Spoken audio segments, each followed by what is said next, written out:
ही दिन हुए थे शिखा को नए शहर में नौकरी ज्वाइन किए हुए।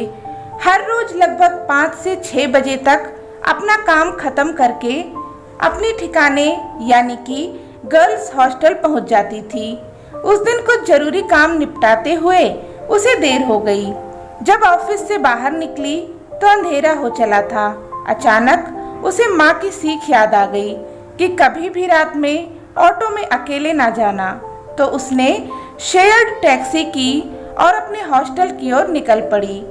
टैक्सी से वह हॉस्टल के सामने वाली सड़क पर उतर गई और टैक्सी आगे निकल गई। रात घिराई थी, लगभग 9 साढ़े 9 का समय हो रहा था। पक्की सड़क से उसका हॉस्टल तकरीबन आधा किलोमीटर गली में अंदर था। इस समय गली में सूनापन था। इक्के दुक्के लैंप पोस्ट नजर आ रहे थे, पर उनकी रोशनी बीरबल की खिचड़ी के समान थी। सामने पान वाले की दुकान पर कुछ रोशनी जरूर थी, लेकिन वहाँ लड़कों की उपस्थिति उसे सिहरा रही थी और उनका जोर जोर से हंसना माहौल को और भी डरावना बना रहा था। वह सड़क पर दुकान के विपरीत दिशा से नजरें झुका जल्दी जल्दी जाने लगी। काश मैं अदृश्य हो जाऊं और कोई मुझे ना देख पाए। ऐसा सोच ही रही थी कि उन लड़कों के जोरदार ठहाकों ने उसके होश उड़ा दिए। अचानक वह मुड़ी तो उसने देखा कि एक साया बिल्कुल उसके पीछे ही है। लंबे चौड़े डील डॉल वाले उस शख्स को अपने इतने करीब देखकर उसके तो होश उड़ गए। घबराकर उसने पर्स को सीने से चिपका लिया और दौड़ने लगी। अब वह भी लंबे डग भरता हुआ उसके समांतर चलने लगा।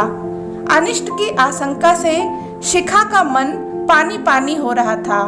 छोरियों को क्या जरूरत बाहर जाकर दूसरे शहर में नौकरी करने की। दादी की चेतावनी उसे याद आ रही थी। दादी, सारी लड़कियां आजकल पढ़ लिख कर कुछ काम करती हैं, तभी शादी करती हैं। इस दंभ की हवा निकल गई। तभी एक कार बिल्कुल उसके पास आकर धीमी हो गई, जिसमें तेज म्यूजिक बज रहा था। 2 लड़के शीशा नीचे कर कुछ अश्लील आमंत्रण से उसके कान में पिघला शीशा डाल रहे थे कि उस साये ने टॉर्च की रोशनी उनके चेहरे पर टिका दी। शीशा ऊपर कर उन्होंने कार आगे बढ़ा लिया। वह साया अब भी उसके पीछे था। उसके टॉर्च की रोशनी शिखा को राह दिखा रही थी, पर उसके इरादे के बारे में सोचकर वह पत्ते की तरह कांप रही थी। क्या देख रहा है यह? टॉर्च की रोशनी मुझ पर डालकर शायद कार वाले इसी के साथ होंगे और अभी लौटकर आ ही रहे होंगे। वह अनिष्ट का अनुमान लगा ही रही थी कि तभी उसका फोन बज उठा। हाँ माँ, बस पहुँच गई, हॉस्टल के सामने हूँ। किसी तरीके से खुद को तसल्ली देते हुए उसने हॉस्टल के कैंपस में कदम रखा। तेजी से हाँफते हुए वह अपने रूम तक पहुंची और आधी बेहोशी की हालत में बिस्तर पर गिर पड़ी। उसकी रूममेट ने उसे पानी पिलाया और फिर एक ही सांस में उसने उस साये की बात अपने रूममेट को बताया, जो उसका पीछा करते हुए गेट तक आ पहुंचा था। फिर उसकी रूममेट ने उसे बताया कि लगभग 3 महीने पहले इसी हॉस्टल के बगल वाले घर में नैना नाम की एक लड़की रहती थी।